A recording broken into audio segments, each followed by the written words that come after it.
Okay, in this video we're going to talk about the carbon cycle, which leads on nicely from the last video. If you remember, in the last video I said that we have carbon dioxide in the atmosphere today and we have about 0.04% of it, which is not a lot.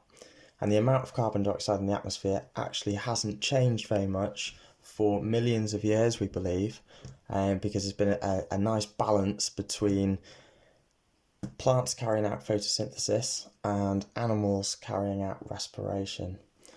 So plants carry out photosynthesis, and photosynthesis is a process that removes carbon dioxide from the atmosphere and produces oxygen. So to represent that as carbon dioxide is being removed from the atmosphere, we're going to draw an arrow from the atmosphere to the tree, and we can label that as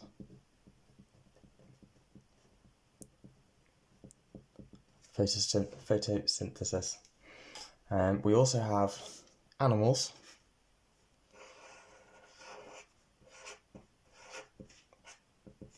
that carry out respiration, which is the opposite of photosynthesis.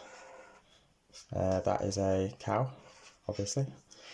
And animals carry out respiration. Respiration being the opposite puts carbon dioxide into the atmosphere. So we draw the arrow pointing the other direction, and we draw the arrow to show that carbon is moving from the animal and into the atmosphere. And we can label this then respiration. Now, this is a slightly simplistic view because trees and plants also carry out respiration, only they carry out more photosynthesis.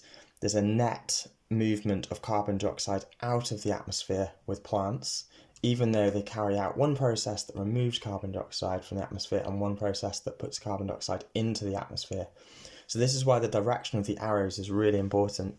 In exam questions, people often get caught out because they see an arrow that connects the atmosphere and a plant or a tree, and they automatically think that that's photosynthesis. You need to look at the direction of the arrow. Often in a carbon cycle picture, you will see one arrow coming from the atmosphere to the plant, and you'll see another arrow from the plant or tree into the atmosphere. Now, this one,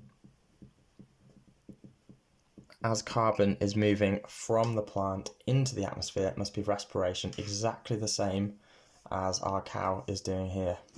Now, this has remained fairly constant for millions of years. The level of carbon dioxide in the atmosphere, scientists don't think changed very much because of this sort of yin and yang, this balance between the respiration of animals, photosynthesis in plants. But along come humans and they start to upset this balance a little bit. So if we look at the slightly more complicated version that involves humans, we still have some of the same processes here. We have plants that are taking carbon dioxide out by photosynthesis, putting carbon dioxide in by respiration. We've got our cow here again, our animals that are still respiring, putting carbon dioxide into the atmosphere. And then we've got some other processes that humans are doing to also add carbon dioxide to the atmosphere. One thing that humans do is they burn fossil fuels. Now, fossil fuels are formed from fossilized plants and animals that have been locked in the ground for millions of years. Usually, when an animal or plant dies, we have bacteria that break it down by respiring, and that carbon dioxide goes back into the atmosphere. So I'll just label that.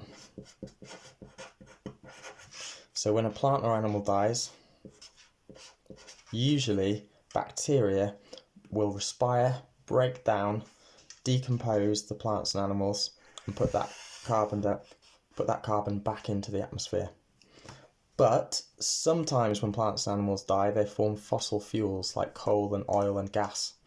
And what humans are doing is, instead of leaving that carbon locked away in fossil fuels, locked away underground like it has done for millions of years, we know from the previous video that there used to be a huge amount of carbon dioxide in the atmosphere, but that now has been locked away for millions of years.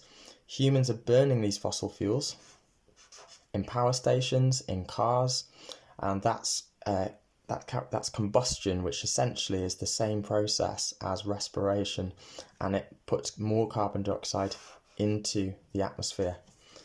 The other thing that humans are doing, besides from burning fossil fuels, is deforestation. So the only process here that's removing carbon dioxide from the atmosphere is photosynthesis. The only things carrying out photosynthesis are green plants. So if humans are cutting down trees, deforestation, that means that there's less photosynthesis, so there's less carbon dioxide coming out of the atmosphere. So that's two things humans are doing to upset the balance: deforestation and burning of fossil fuels. Right, we're just going to have a little look at those three processes. You might be asked to write word or symbol equations for these three processes. Let's look at respiration first. Now, we said that respiration is carried out by both plants and animals.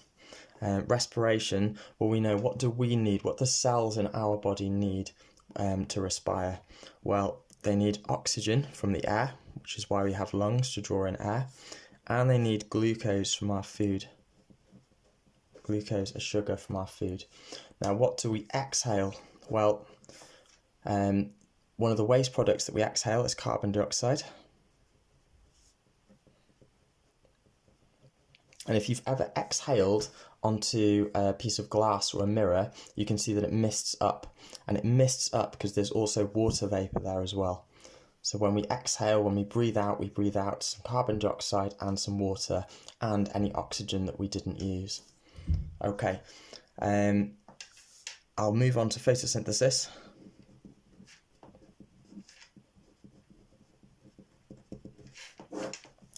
Photosynthesis is carried out only by plants, not by animals. Photosynthesis is the opposite of respiration. So whereas respiration produces carbon dioxide and water, photosynthesis starts off with carbon dioxide and water as reactants.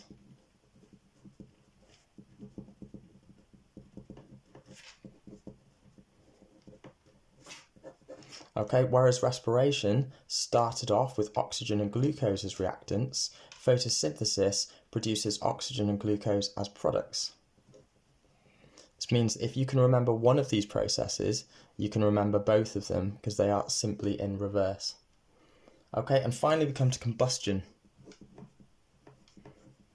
Combustion means burning. And combustion is pretty much the same as respiration, but we can burn other fuels other than glucose. So combustion, if we're going to burn something, we know that we need oxygen and we need a fuel. But the products are the same as respiration. Okay, if we're going to have a fire, if we're going to burn something, that produces carbon dioxide. And this confuses a lot of people because when you burn something, combustion also produces water, which is counterintuitive. You think, how can fire produce water? Of course, it's hot, so it's going to be water vapour, but you do produce carbon dioxide and water vapour as products of combustion, of burning. If you compare this equation and this equation, respiration and combustion are essentially the same process, but when we burn things, we can burn all sorts of fuels. Right, now you may also be asked for symbol equations, so let's have a quick look at that before we finish. Oxygen. Oxygen is diatomic, which means we don't just have one oxygen atom, but we have oxygen molecules. Glucose, quite a big molecule, it's C6H12O6. You may know that from your biology lessons.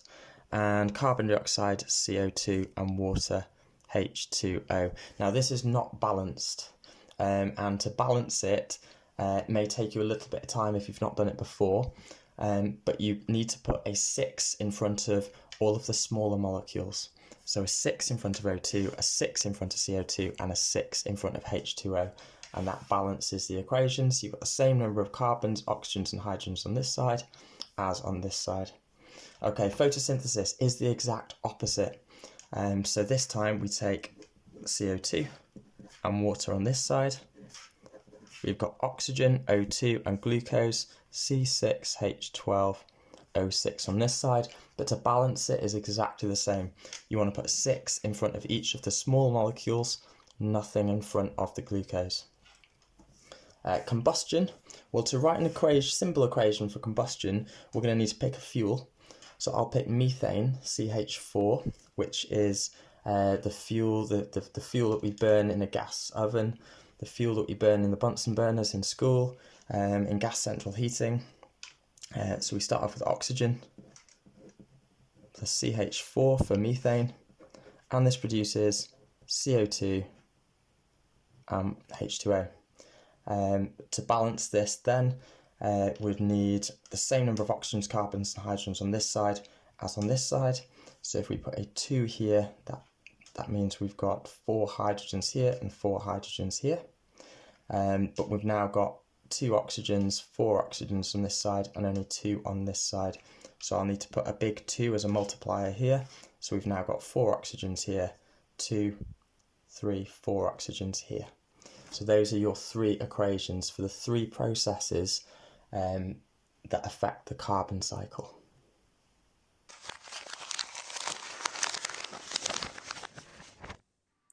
Have a go at a few questions, pause the video and then unpause to see the answers.